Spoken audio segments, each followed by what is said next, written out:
नमस्कार दोस्तों, स्वागत है आपका यूट्यूब चैनल एबीटेक में। दोस्तों, इस वीडियो में हम बात करेंगे टीजीटी पीजीटी भर्ती की वेटिंग लिस्ट के बारे में कि कैसे एवं कब तक इन अभ्यर्थियों की ज्वाइनिंग होगी भी या नहीं होगी। तो कंप्लीट डिटेल्स इस वीडियो में देखने को मिलेगी। आप लोग इस वीडियो को लाइक और शेयर कर दीजिएगा। आप लोग जानते हैं अभी हाल ही में 25 मई को चयन बोर्ड द्वारा टीजीटी पीजीटी के 29 विषयों की वेटिंग लिस्ट जारी की गई है। अगर अभी तक इसकी वेटिंग लिस्ट आपने डाउनलोड नहीं करी है तो governmentjobcenter.com पर यह अवेलेबल करवा दी गई, वहाँ से आप लोग डाउनलोड कर सकते हैं। ठीक है, तो फिलहाल इस वीडियो में बात करेंगे कैसे आप लोगों को ज्वाइनिंग मिलेगी, कब तक मिलेगी। तो दोस्तों, यहाँ पर आप लोग देख सकते हैं ये लेटर जारी किया गया था 25 मई को, जो कि हमारी वेबसाइट पर अवेलेबल है, वहाँ से डाउनलोड कर सकते हैं। उप सचिव चयन बोर्ड की तरफ से लेटर जारी हुआ सभी जिला विद्यालय निरीक्षकों के लिए। अब दोस्तों, वेटिंग लिस्ट कब जारी होती है पहले ये बात आप समझ लीजिए, उसके बाद कैसे ज्वाइनिंग होगी उस पर भी हम बात कर लेंगे। दोस्तों, मान लीजिए किसी ज़िले में जो है जनरल की 100 सीटें हैं। ठीक है, जनरल की 100 सीटें हैं, एससी की 50 सीटें हैं, ओबीसी की मान लीजिए 70 सीटें हैं। ठीक है, इतनी सीटें हैं और चयन बोर्ड ने यहाँ पर कॉलेज अलॉटमेंट कर दिया कि जाओ अपना कॉलेज में, अपने ज़िलों में जा कर के अपने स्कूल में ज्वाइन करो। ठीक है, अब मान लीजिए कि जनरल में से जो 100 अभ्यर्थियों को सीट अलॉट की गई है उसमें से 90 अभ्यर्थी ही ज्वाइन करते हैं और 10 अभ्यर्थी सीट ज्वाइन नहीं करते हैं, कॉलेज में ज्वाइनिंग नहीं लेते हैं। क्यों नहीं लेते हैं? हो सकता है उनकी ज्वाइनिंग किसी उच्च पद पर हो गई हो या कोई और कारण भी हो सकता है। मान लीजिए 10 अभ्यर्थियों ने ज्वाइनिंग नहीं ली, तब उस केस में इन 100 में से 90 सीटें भर जाएंगी, 10 सीटें खाली रह जाएंगी।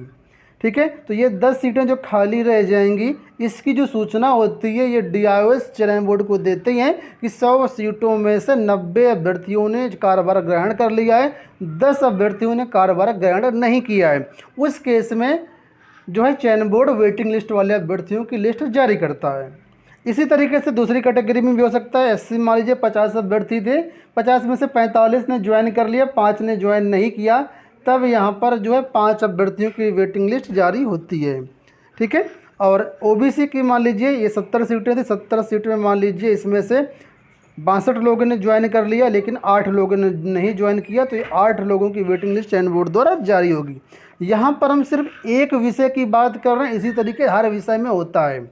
एक चीज़ और आपको समझना पड़ेगा कि ज्वाइनिंग होती है टीजीटी पीजीटी की, वो आपकी कैटेगरी के अनुसार और आपके विषय में ही होगी।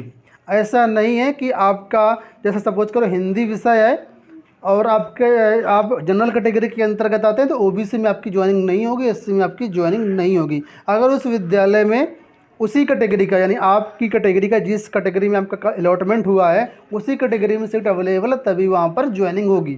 ठीक है, तो ये सारी चीज़ें पहले से डिसाइड होती है कि किस विद्यालय में किस सब्जेक्ट का कौन सी कैटेगरी का पद खाली है, क्योंकि अध्याचन पहले जाता है विद्यालयों से, फिर उसी अध्याचन के सापेक्ष में चयन बोर्ड ज्वाइनिंग देता है। ठीक है, तो अब ये जो सीटें खाली चली गई हैं इन पर वेटिंग लिस्ट जारी होती है और इन अभ्यर्थियों को दोबारा से उन कॉलेजों पर भेजा जाता है। ऐसे ही कुछ यहाँ पर हुआ है। अब देखिए, यहाँ पर जिला विद्यालय निरीक्षकों ने मांग की थी कि इतने इतने पद खाली हैं तो इन पर अभ्यर्थियों को ज्वाइनिंग करवाएं।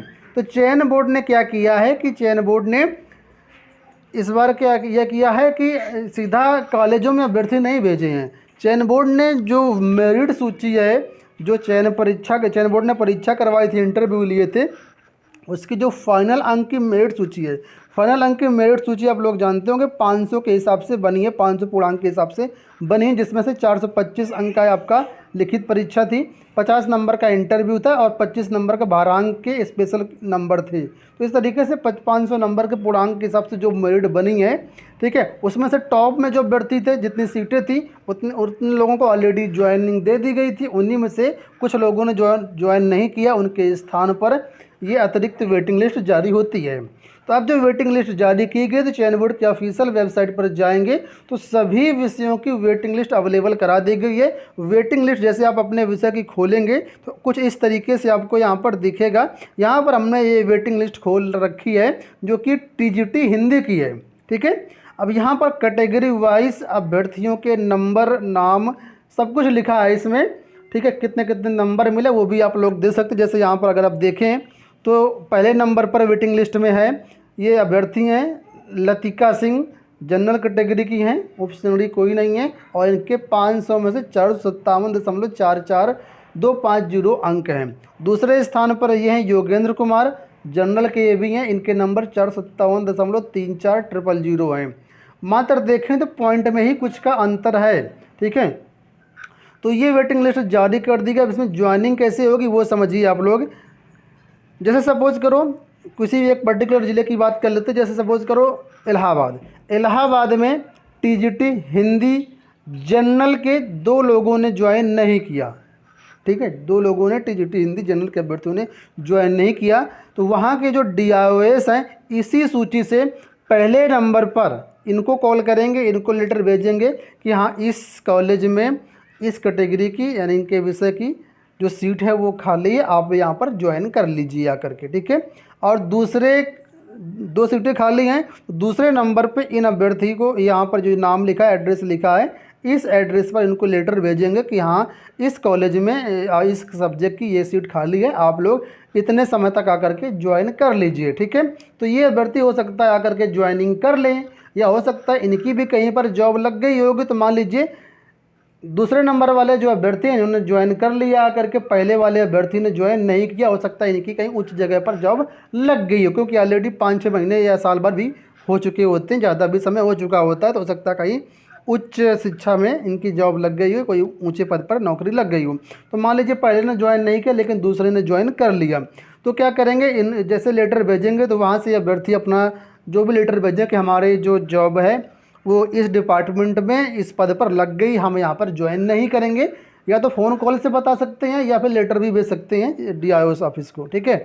तो जैसे इनकी ज्वाइनिंग कैंसिल हो गई तो अब क्या करेंगे, DIOS इन तीसरे वाले अभ्यर्थी को यहाँ पर इनको लेटर भेजेंगे कि हाँ आपकी जो ज्वाइनिंग है इस कॉलेज में हुई है, आप इस तारीख तक आकर के ज्वाइन कर लीजिए, ठीक है। तो इस तरीके से प्रक्रिया चलती रहेगी जब तक उस ज़िले में सारे सीटों पर ज्वाइनिंग नहीं हो जाती। जो अधियाचित किए गए थे पद उनकी बात कर रहे हैं, ठीक है, यानी जो उस भर्ती में सपोज कि 2016 की भर्ती की बात कर रहे हैं हम यहाँ पर, तो 2016 भर्ती में जितने पद अधियाचित हुए थे, जिन पर चयन बोर्ड ने कॉलेज अलॉटमेंट किया था, उन पदों पर वेटिंग लिस्ट से ज्वाइनिंग होगी, किसी भी नए पद पर जो ज्वाइनिंग है वो नहीं होगी, ठीक है। इस तरीके से यहाँ पर जनरल, OBC, SC कैटेगरी के जो छात्र हैं सबकी अपनी कैटेगरी में ही ज्वाइनिंग दी जाएगी।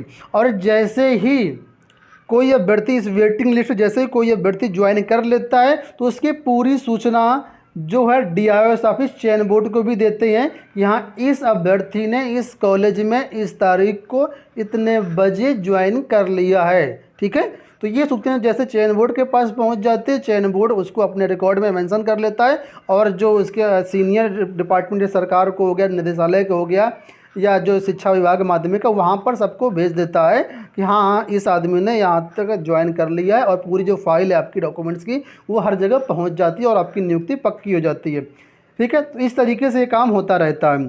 तो अब बात होती है कि कब तक ज्वाइनिंग हो जाएगी। दोस्तों ये कब तक ज्वाइनिंग का कोई टाइम इसमें फिक्स नहीं होता है कि कब तक ज्वाइनिंग आपकी हो जाएगी, वो डिपेंड करेगा कि उस विषय के, उस कैटेगरी के आपके ज़िले में पद खाली हैं या नहीं पद खाली हैं। अगर सभी लोग ज्वाइन कर लेते हैं तो इस वेटिंग लिस्ट का कोई मतलब नहीं है, ठीक है। लेकिन सब लोग ज्वाइन नहीं करते हैं, कुछ ना कुछ तो ऑलरेडी वो छोड़ देते हैं या किसी उच्च शिक्षा में होने के कारण, ठीक है, उच्च पद पर होने के कारण, तो इस वजह से वेटिंग लिस्ट वाले अभ्यर्थियों को मौका दिया जाता है। तो सीरियल से 1 2 3 4 इस तरीके से यहाँ पर ज्वाइनिंग दी जाएगी कैटेगरी के हिसाब से। जनरल वाली अगर सीट है तो जनरल को दी जाएगी, OBC वाली सीट है OBC को दी जाएगी, SC वाली सीट है तो SC को दी जाएगी, इस तरीके से, ठीक है। तो ये पूरा प्रोसेस है। अब बहुत से लोग पूछ रहे थे सर इसमें ज्वाइनिंग पक्की है कि नहीं पक्की, हमारी नियुक्ति होगी या नहीं होगी। तो दोस्तों मैंने आपको बताया कि यहाँ पर जो है सब कुछ डिपेंड करेगा सीटों पर कि आखिर आपके विषय की सीटें खाली जाती हैं या नहीं जाती। अगर सीटें खाली जाती तो निश्चित रूप से आपकी ज्वाइनिंग हो जाएगी, लेकिन अगर सीटें खाली नहीं जाती हैं तब उस केस में आपकी ज्वाइनिंग नहीं होगी। तो ये इसका प्रोसेस होता है ज्वाइनिंग का। आई होप आपको सारी चीज़ें क्लियर हो गई होंगी कि कैसे ज्वाइनिंग होती है, कब होगी ज्वाइनिंग, होगी भी कि नहीं होगी। सारी चीज़ें डिपेंड करेगा वैकेंसी पर कि वहाँ पर वैकेंसी खाली जाती है या नहीं जाती है। आई होप आपको वीडियो पसंद आया होगा। इसी तरीके से टिप्स पाने के लिए, आप लोग सलाह पाने के लिए चैनल को सब्सक्राइब जरूर कर लीजिएगा। डिस्क्रिप्शन में टेलीग्राम चैनल का लिंक दिया गया, आप लोग वहाँ पर भी हमें ज्वाइन कर सकते हैं और जो भी क्वेरी हो उसका समाधान कर सकते हैं। इस वीडियो में इतना ही, धन्यवाद।